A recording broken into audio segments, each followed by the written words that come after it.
तर आपण पाहिलं मीनाक्षी म्हात्रे आपल्या प्रतिनिधी यांनी या सगळ्या तयारीचा आढावा घेतलेला होता। कशा पद्धतीने मुख्यमंत्री आणि दोन्ही उपमुख्यमंत्र्यांची दालनं जी आहेत ती आता सज्ज आहेत। त्यांच्या स्वागतासाठी आता आपण सध्या स्क्रीनवर जी दृश्य पाहतो देवेंद्र फडणवीस यांचं नागपूरमधलं जे निवासस्थान आहे त्या निवासस्थानाच्या बाहेर रांगोळ्या काढल्या गेलेल्या आहेत। त्यांचं निवासस्थान सजवण्यात आलेलं आहे, रोषणाई करण्यात आलेली आहे। आपण पाहतो दृश्यांमध्ये एक्सक्लुझिव्ह दृश्य आहे ती लोकशाही मराठीवर। काही वेळापूर्वीच देवेंद्र फडणवीसांनी मुख्यमंत्री पदाची शपथ घेतलेली आहे। त्यांच्यासोबत एकनाथ शिंदे, अजित पवार यांनी उपमुख्यमंत्री पदाची शपथ घेतलेली आहे। फडणवीस तिसऱ्यांदा राज्याचे मुख्यमंत्री बनलेले। मात्र फडणवीसांच्या नागपूरमधल्या निवासस्थानाबाहेरची ही दृश्य आपण सध्या पाहतो आहोत। देवेंद्र फडणवीस यांनी तिसऱ्यांदा महाराष्ट्राचे मुख्यमंत्री म्हणून शपथ घेतली आहे। नागपूरच्या बडकस चौकामध्ये ते एलईडी स्क्रीन लावून जो आहे तो शपथविधी सोहळा या ठिकाणी लाईव्ह दाखवण्यात आलेला आहे। आणि एकूणच पाहू शकतो की या ठिकाणी मोठ्या प्रमाणामध्ये लाडक्या बहिणींनी देखील हा शपथविधी सोहळा पाहण्यासाठी जे मुंबईला जाऊ शकले नाही त्यांनी या ठिकाणी उपस्थित दर्शवली होती। काय सांगाल, देवेंद्र फडणवीस यांनी तिसऱ्यांदा मुख्यमंत्री म्हणून शपथ घेतली आहे? मी त्यांच्याबद्दल बहिणींसाठी त्यांनी फार मोठं लाडक्या बहिणी योजना केली आहे, त्याबद्दल मी आभारी आहे। अच्छा, काय सांगाल ते? देवा हो आले त्याबद्दल आम्हाला फार आनंद आहे आणि त्याच्यामुळे आम्ही निवडून आल्याबद्दल आभारी आहे। अच्छा, लाडक्या बहिणी अनेक जे आहेत ते मुंबईला गेलेल्या आहेत, तुम्हाला जाताना नाही, तुम्ही या ठिकाणी स्क्रीनवर शपथविधी सोहळा अनुभवलाय? राज्याचे उपमुख्यमंत्री सगळ्यांनीच अनुभवला इथे, आम्हाला इथे येऊन चांगलं वाटलं आहे। आम्ही इथे हा अनुभव मुंबईचा इथे घेतो आहे, दिल्लीचा, पण इथेही आम्हाला अनुभव मिळत आहे, फार आनंद होत आहे आणि खूप छान वाटत आहे। नक्कीच आपण पाहू शकतो की देवेंद्र फडणवीस यांचा फलक हातामध्ये घेऊन लाडक्या बहिणी ज्या आहेत या ठिकाणी देवेंद्र फडणवीस यांचा जो शपथविधी सोहळा आहे तो लाईव्ह स्क्रीनवरती या ठिकाणी पाहिला। मुंबईला जाता आला नसला तरी या ठिकाणी लाईव्ह शपथविधी सोहळा जो आहे तो आम्ही अनुभवल्याचं या ठिकाणी महिला पदाधिकारी लाडक्या बहिणींकडून सांगायचं आहे। लोकशाही मराठीकरता मी ज्ञानेश्वर पवार, नागपूर। तर नागपूरमधली ही दृश्य आपण पाहिली। आमचे प्रतिनिधी ज्ञानेश्वर पवार यांनी तिथल्या महिला कार्यकर्त्यांशी संवाद देखील साधला, ज्यांना मुंबईला शपथविधी सोहळ्यासाठी हजर राहता आलं नाही त्यांच्यासाठी मोठ्या स्क्रीन्सची सोय करण्यात आलेली होती, ज्या स्क्रीन्सवर हा शपथविधी सोहळा त्यांनी लाईव्ह पाहिलेला आहे। ही दोन दृश्य आपल्या स्क्रीनवर आपण सध्या पाहतो आहोत। एकीकडे स्क्रीनच्या उजवीकडची जी दृश्य आहेत फडणवीसांच्या नागपूरच्या निवासस्थानाबाहेरची दृश्य आहेत।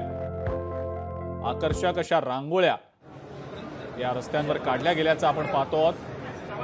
नागपूर देवेंद्र फडणवीस यांच्या स्वागतासाठी सज्ज झाल्याचं दिसतं आहे। त्यांच्या निवासस्थानाच्या बाहेर निवासस्थानावर रोषणाई करण्यात आल्याची ही दृश्य आपल्या स्क्रीनवर पाहतो। गाडी लग गया क्या? अक्षरशः दिवाळीसारखं वातावरण नागपूरमध्ये सध्या पाहायला मिळतंय, कारण नागपूरमधले भाजपचे जे कार्यकर्ते आहेत फटाक्यांची आतषबाजी करतायत, मिठाई भरवली जातीये। देवेंद्र फडणवीसांच्या समर्थनार्थ, भाजपच्या समर्थनार्थ, महायुतीच्या समर्थनार्थ घोषणाबाजी केली जाते। फटाक्यांच्या माळा लावल्या गेलेल्या आहेत। मोठा जल्लोष सध्या भाजपचे कार्यकर्ते करतायत, महायुतीचे कार्यकर्ते करतायत। एकनाथ शिंदे आणि अजित पवार यांनी सुद्धा उपमुख्यमंत्री पदाची शपथ घेतलेली आहे, त्यामुळे शिवसेना आणि राष्ट्रवादी काँग्रेसच्या कार्यकर्त्यांमध्ये सुद्धा उत्सवाचं वातावरण आहे। महाशपथविधी सोहळा हा काही मिनिटांपूर्वी पार पडलेला आहे। आझाद मैदानात जो शपथविधी सोहळा झाला त्या शपथविधी सोहळ्यामध्ये देवेंद्र फडणवीस, एकनाथ शिंदे आणि अजित पवार या तीनच नेत्यांनी पद आणि गोपनीयतेची शपथ घेतलेली आहे। मात्र उर्वरित मंत्र्यांचा जो शपथविधी सोहळा आहे तो कदाचित 11 डिसेंबरला होण्याची शक्यता वर्तवली जाते। या अनुषंगाने आपण अपडेट्स जाणून घेणारच आहोत। मात्र ही दृश्य आपण आपल्या स्क्रीनवर सध्या जी पाहतो आहोत, कार्यकर्त्यांचा जल्लोष आपल्याला दिसतोय। नागपूरमध्ये सध्या नेमकं काय वातावरण आहे आपण थेट जाऊया। ज्ञानेश्वर पवार आपले नागपूरचे प्रतिनिधी आपल्या सोबत आहेत सध्या। ज्ञानेश्वर, नागपूर जल्लोष करतंय, सगळे नागपूरकर आनंदी आहेत। देवेंद्र फडणवीस, नागपूरचे देवेंद्र फडणवीस पुन्हा एकदा राज्याचे मुख्यमंत्री झालेले आहेत। ज्ञानेश्वर, काय वातावरण आहे तिथलं? अगदी देवेंद्र फडणवीस यांनी तिसऱ्यांदा जे आहे ते महाराष्ट्राच्या मुख्यमंत्री म्हणून जे आहे ते शपथ घेतली आहे आणि मोठा उत्साह नागपूरमध्ये दिवाळी साजरी होत आहे असं म्हणलं तरी वावगं ठरणार नाही। मी सध्याला बडकस चौकामध्ये आहे। या ठिकाणी पाहू शकतो की थोड्याच वेळापूर्वी देवेंद्रजी फडणवीस जे आहे ते मुख्यमंत्रीपदी शपथ घेत असताना लाईव्ह स्क्रीनवर जो आहे तो शपथविधी सोहळा जो आहे तो या सगळ्या पदाधिकाऱ्यांनी या ठिकाणी अनुभवला आणि आता पाहू शकतो की गोड लाडू जे आहेत ते एकमेकांना भरवले जात आहे। एकूणच या ठिकाणी काही पदाधिकारी आपण त्यांच्याशी बोलूया। भाऊ काय सांगाल, देवेंद्रजींनी तिसऱ्यांदा या ठिकाणी मुख्यमंत्रीपदी शपथ घेतली? विदर्भाचा सुपुत्र आणि त्यातल्या त्यात नागपूरचा सुपुत्र हा तिसऱ्यांदा मुख्यमंत्री बनला, याचा अतिशय आनंद नागपूरकरांना आणि विदर्भवासियांना झाला आहे। तसा हा आनंद संपूर्ण महाराष्ट्रातच झाला आहे। देवेंद्र भाऊ या 5 वर्षात सगळे युतीचे नेते मिळून एवढं सुंदर काम करतील की पुढचे 4 टर्म देवेंद्र भाऊ मुख्यमंत्री राहतील हे निश्चित आहे। आणि यावेळेला सगळ्या लाडक्या बहिणींनी हा मोठा विजय खिचून आणलेला आहे।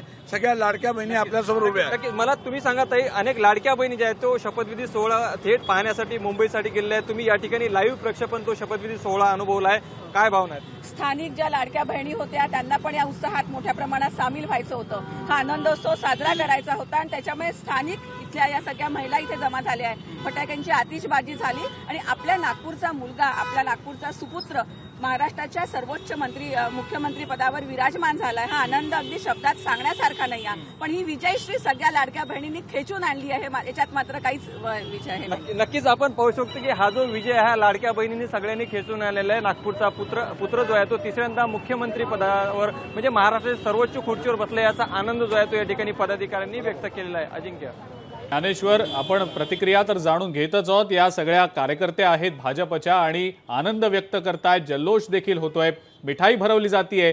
मात्र देवेंद्र फडणवीसांच्या निवासस्थानाबाहेर सुद्धा अत्यंत जल्लोषाचं वातावरण आहे। आपण काही वेळापूर्वी तिथला आढावा देखील घेतला होता। ज्ञानेश्वर, तिथे नेमकी काय परिस्थिती आहे, तिथे नेमकं काय वातावरण आहे?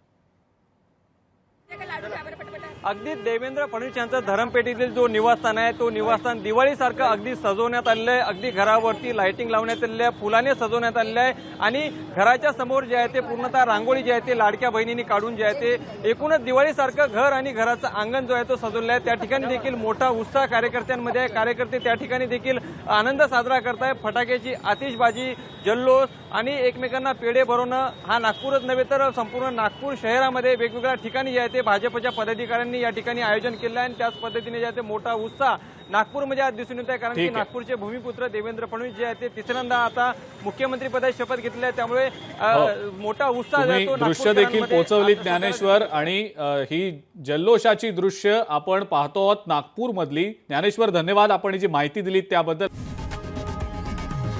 लोकशाही मराठी ऐका, पहा, जागरूक रहा।